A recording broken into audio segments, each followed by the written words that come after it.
आज का हमारा आंसर राइटिंग है गवर्नर अर्थात राज्यपाल पे।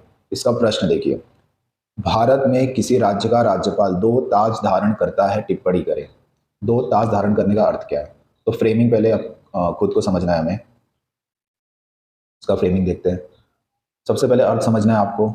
दो ताज का मतलब होता है दो भूमिका। पहली भूमिका राज्य के संवैधानिक प्रमुख के रूप में, जब वो संवैधानिक प्रमुख होता है तब मंत्रिपरिषद की सलाह से काम करेगा।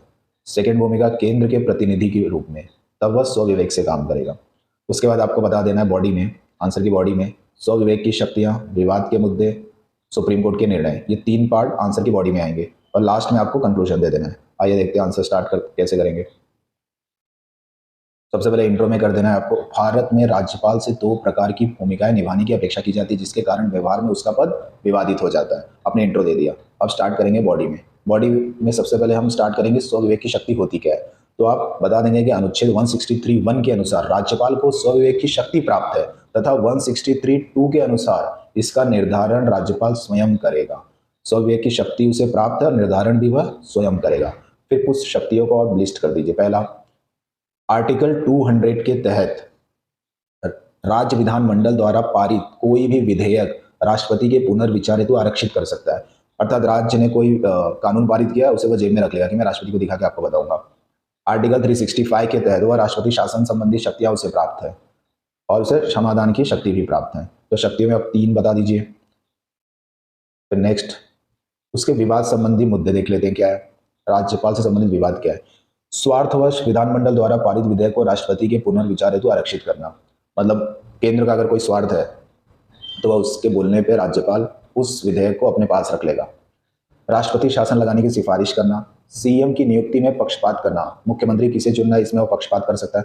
और स्वविवेक की शक्तियों की गलत व्याख्या, क्योंकि इसका निर्धारण वह स्वयं करेगा, हमने पहले देख लिया है। और अगर गलत व्याख्या कर देता है तो ये सब विवाद के मुद्दे बन जाते हैं। तो इसका समाधान देखते गया जो सुप्रीम कोर्ट ने नवाम रेबिया केस 2016 में निर्णय दिया उसे हम देखते हैं। सुप्रीम कोर्ट ने कहा कि आर्टिकल 163 के तहत राज्यपाल को स्वविवेक की शक्ति प्राप्त है, इसका निर्धारण राज्यपाल स्वयं करेगा, लेकिन राज्यपाल अपने स्वविवेक की शक्तियों का निर्धारण मनमाने तरीके से नहीं कर सकता। अतः राज्यपाल को इसे तार्किक दृष्टि से निर्धारण करने का अधिकार है। यह सुप्रीम कोर्ट ने नवाम रेबिया केस में बोला। उसने सेकेंड बताया, सेकेंड पॉइंट, सुप्रीम कोर्ट के अनुसार यदि स्वविवेक की निर्धारण की शक्ति को मनमाना एवं असीमित मान लिया जाए तो संविधान के अंतर्गत राज्यपाल सबसे शक्तिशाली अधिकारी बन जाएगा, जबकि संविधान निर्माताओं की यह मंशा नहीं थी। स्वविवेक की शक्तियों को अगर खुद से वो डिफाइन करने लगे तो सबसे शक्तिशाली अधिकारी बन जाएगा। थर्ड, नियुक्त राज्यपाल को निर्वाचित मुख्यमंत्री पर वरीयता नहीं दी जा सकती। फोर्थ पॉइंट, सुप्रीम कोर्ट ने पूंछी आयोग और सरकारी आयोग की रिपोर्ट को आधार बनाते हुए राज्यपाल की असीमित शक्ति को अस्वीकार कर दिया है।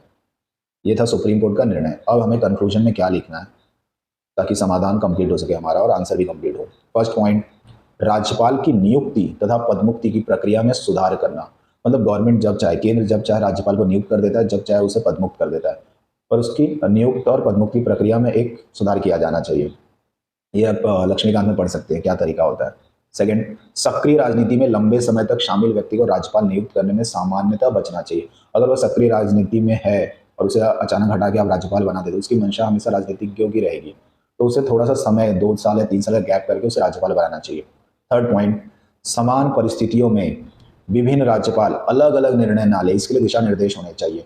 यह part government of India act 1935 से लिया गया है, जो अंग्रेजों ने अपने विभिन्न राज्यों के जो गवर्नर थे उन्हें बताया था कि समान परिस्थिति में जो अलग अलग राज्यपाल हैं वो सेम निर्णय लेंगे, अलग अलग नहीं। और भारत में अभी तक अलग अलग निर्णय लिए जा रहे हैं समान परिस्थिति में। ये करके आप आंसर क्लोज कर सकते हैं।